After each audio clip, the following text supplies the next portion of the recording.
When Donald Trump descended the golden escalator of Trump Tower in June 2015 to announce his presidential bid, most of the world watched with amusement, not alarm. A real estate mogul and reality TV star, Trump was an outsider, brash, unfiltered, and utterly dismissive of political norms. His campaign slogan, "Make America Great Again," resonated with millions of Americans who felt left behind by globalization, economic shifts, and a political system they viewed as corrupt. Yet by 2016, Trump had stunned the world by winning the presidency. It wasn't just a political upset, it was a cultural earthquake. His victory exposed deep divisions in American society, divisions that Trump would exploit, amplify, and weaponize throughout his presidency. What followed was not just a presidency, it was a stress test for the very foundations of American democracy. Chaos as governance.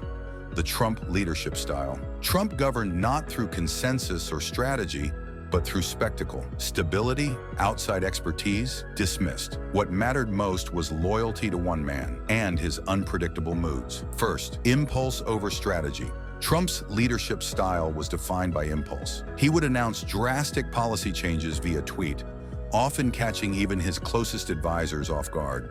One moment, he threatened North Korea with fire and fury. The next, he was shaking hands with Kim Jong-un, hailing him as a friend. His approach to governance blurred the line between diplomacy and reality TV drama. This erratic behavior extended to domestic policy. His administration saw record turnover, with key positions, like Chief of Staff and National Security Advisor, changing hands multiple times. The result? A government in constant turmoil, struggling to maintain coherence. 2. Loyalty as currency. In Trump's world, loyalty wasn't earned, it was demanded. When then Attorney General Jeff Sessions recused himself from the Russia investigation, Trump launched a months-long public campaign of ridicule against him. Dissent, even when lawful or ethical, was treated as betrayal. Military generals, intelligence chiefs, and diplomats were dismissed or discredited when they contradicted him. This culture of fear stifled dissent within the administration.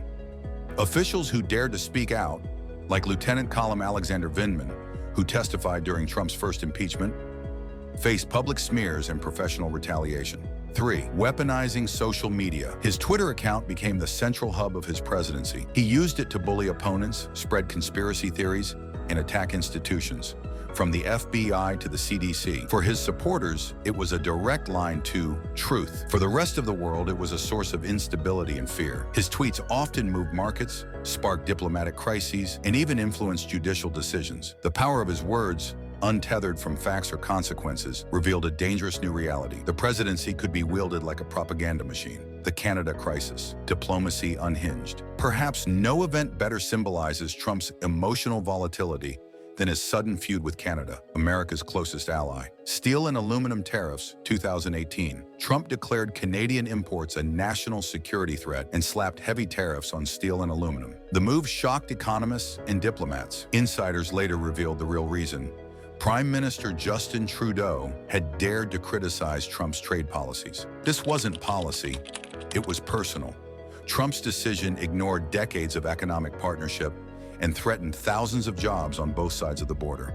The G7 meltdown. At the 2018 G7 summit in Quebec, tensions exploded. After Trudeau reaffirmed Canada's right to respond to tariffs, Trump lashed out, calling him weak and dishonest on Twitter, and pulled out of the summit's joint agreement. The world watched, stunned, as America turned on its allies. The fallout, Canada pivoted to strengthen trade ties with Europe and Asia. Trust in U.S. leadership crumbled, not just in Ottawa, but across Europe and beyond. The message was clear. Alliances were conditional on personal loyalty to Trump. Psychological red flags. A leader unfit for office. Trump's behavior went far beyond unconventional politics.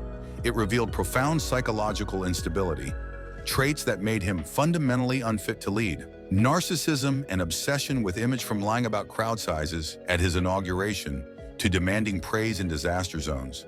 Trump constantly sought adoration. He appeared incapable of empathy, rarely acknowledged mistakes, and often shifted blame to others. Revenge as policy. Trump viewed the presidency not as public service, but as personal vendetta. When the Ukrainian president mentioned military aid in a 2019 phone call, Trump conditioned the aid on a political favor, leading to his first impeachment. And when he lost the 2020 election, he launched an all-out assault on the democratic process, claiming fraud without evidence and refusing to concede. Erosion of institutions. Trump undermined democratic norms at every turn. He vilified the press as enemies of the people, pressured the DOJ to prosecute his rivals, and refused to commit to a peaceful transfer of power, a refusal that would soon bring the nation to the brink. America alone. The global fallout. Trump's America First was, in reality, America isolated. 1. Alienating NATO allies. He threatened to withdraw from NATO, insulted leaders at summits, and questioned the very premise of collective defense. Longtime allies began to hedge, questioning whether the U.S. could be relied on in a crisis. 2. Admiring autocrats. While he insulted democratic leaders, Trump heaped praise on strongmen, Putin, Kim Jong-un, Erdogan. He legitimized authoritarian rule while downplaying human rights abuses, sending a dangerous signal that democracy was negotiable. 3. Trade war havoc. His aggressive tariffs ignited trade wars with China, Europe, and Canada, leading to job losses, disrupted markets, and retaliatory measures. American farmers and manufacturers bore the brunt, while the promised resurgence in domestic industry never fully materialized. January 6th, the final collapse. The climax of Trump's presidency came on January 6, 2021. After months of falsely claiming the election was stolen, he incited a mob to march on the U.S. Capitol. As the world watched in horror, rioters breached the building, lawmakers fled for their lives, and Trump did nothing. He refused to intervene. He praised the mob as very special. He watched the chaos unfold on TV, unmoved. It wasn't just a constitutional crisis. It was a moral failure of historic proportions. Conclusion, a warning for the future. Donald Trump's presidency was a test of institutions, of values, and of the American public's resilience. The damage he inflicted on alliances, on truth, on democratic norms will take years to repair. History may remember him not as a revolutionary, but as a cautionary tale. Leadership requires discipline, empathy, and a commitment to something greater than self. Trump's term exposed what happens when a nation entrusts power to someone lacking all three. The lesson is stark. Democracy is fragile, leaders matter, and the world cannot afford another Donald Trump. The cult of personality. Beyond the presidency, Trump's grip on the Republican Party and his supporters did not wane after he left office. Instead, it evolved into something more dangerous, a cult of personality that defied traditional party lines and institutional checks. The GOP, once the party of Reagan and conservatism, transformed into a vessel for Trumpism, where fealty to the man mattered more than ideology or governance.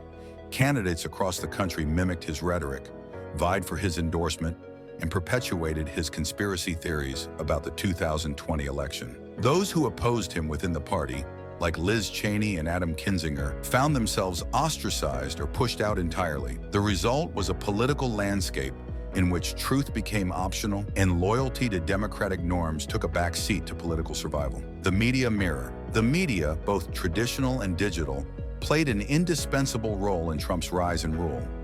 Cable news often gave him unfettered airtime during his campaign, drawn to the spectacle he created. Outrage translated into ratings, and even his most offensive remarks were treated as entertainment before they were scrutinized. Meanwhile, the right-wing media ecosystem, Fox News, Breitbart, and later platforms like OAN and Newsmax, became echo chambers of Trumpian narrative. These outlets not only defended Trump's actions, but helped construct alternative realities, where facts were fluid and enemies were everywhere. The result was a fragmented public discourse in which consensus became nearly impossible. Social media platforms amplified this chaos.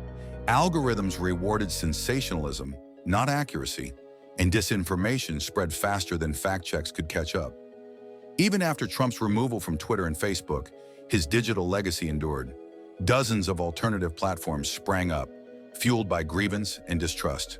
Post-presidency power. Even as a private citizen, Trump remains a destabilizing force in American politics. He continues to fundraise aggressively, host rallies, and insert himself into key electoral races. His endorsement remains a kingmaker in Republican primaries, and he looms large as a potential candidate in future presidential elections. Legal troubles, ranging from business fraud to election interference investigations, have done little to diminish his base's loyalty. In fact, they often serve as proof of a deep state conspiracy, further galvanizing support. This reality illustrates the enduring danger of Trump's political brand. It thrives on victimhood, defiance, and an unyielding narrative of persecution.